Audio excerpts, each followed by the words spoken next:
release a sound. So they wasn't sitting there all quiet.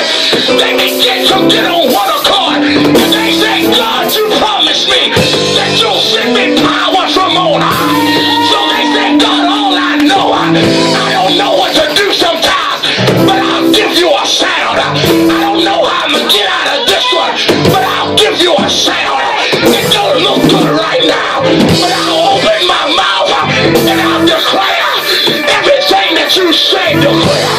Lord, even when I'm crying, I'll open my mouth and I'll produce a sound. What kind of sound is he waiting for? He's waiting for the believers to get into their spirit and say, I will bless the Lord even when it don't look like it. With all my faith, I will give God. I'll give him what I got. Because my body don't physically let me do everything I want to do to please God. But I found God even in my affliction.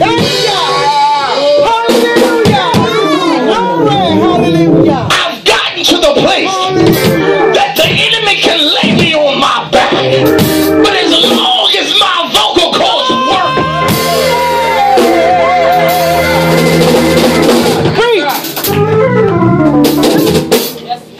and even if it took that, long as I can produce, thank you, Jesus. A sound. All right.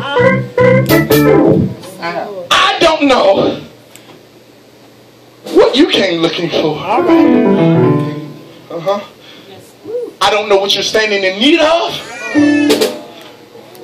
But they said the sound came, and it was like a mighty rushing wind.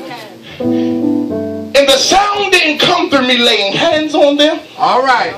The sound didn't go through anybody slaying somebody out. But the power came through a sound. And they probably said it came like a wind because they were too busy producing a sound to really, it seems kind of normal when I'm producing a sound and you make God begin to stand up and speak back. I dare about 15 people open your mouth right now and begin to speak God until they begin to speak. Don't you stop right there.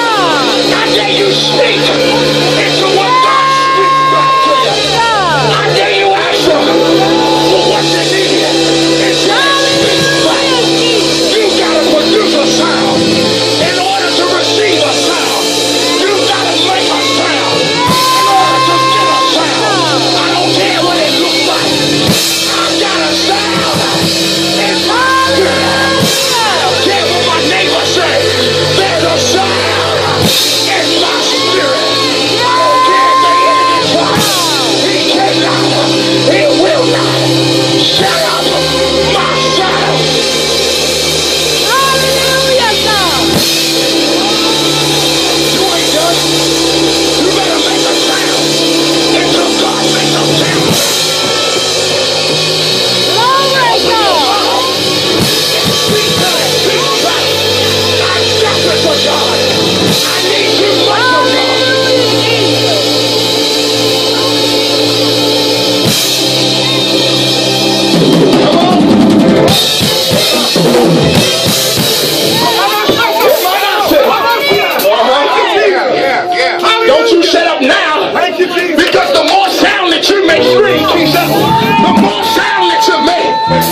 produce a sound. Bless your name, And God. when I produce a sound, heaven produces a sound.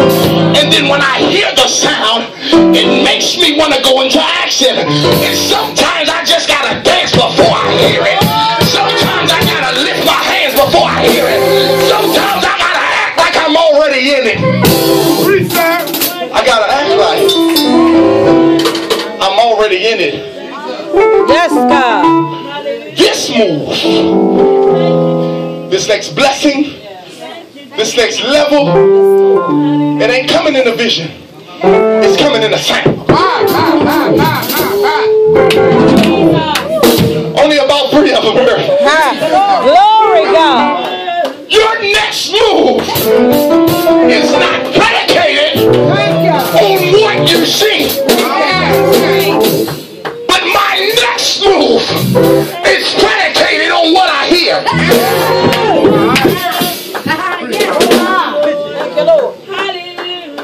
Because God will show you some things that just don't line up.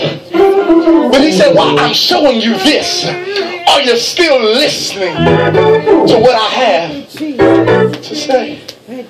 Some of us have aborted some things that God had planned for your life.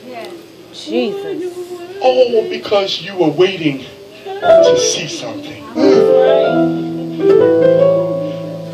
But this next move ain't about my vision. It ain't about my vision. Don't you know that when God takes away your vision, your hearing is heightened? Amen. That means when I know what God is doing, I know it's about to come. A human can hear around about 20 hertz to 20,000. But it's more on the low end when I know how I'm going to pay the bill. When I know how I'm going to fix my marriage.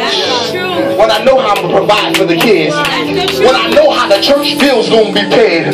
When I know all these things, my hearing is now slightly impaired. But when God takes away your vision, and everything that you thought was going to be end up not being, Jesus. now you have to totally depend on his voice. That's right. My God, my God. The Bible never said that my sheep know my staff, No. my sheep know my robe. Come on here. He said my sheep even know how I walk. He never said any of that. He said my sheep knows my voice. Yes. Preach, sir. He said he knows my voice. Thank you, God. Because it's many coming that says, God told me to tell you this and God told me to tell you that. But if you don't want to hear his, I know my Father's voice. I know his voice. And this is not the season to try to stuff your ears.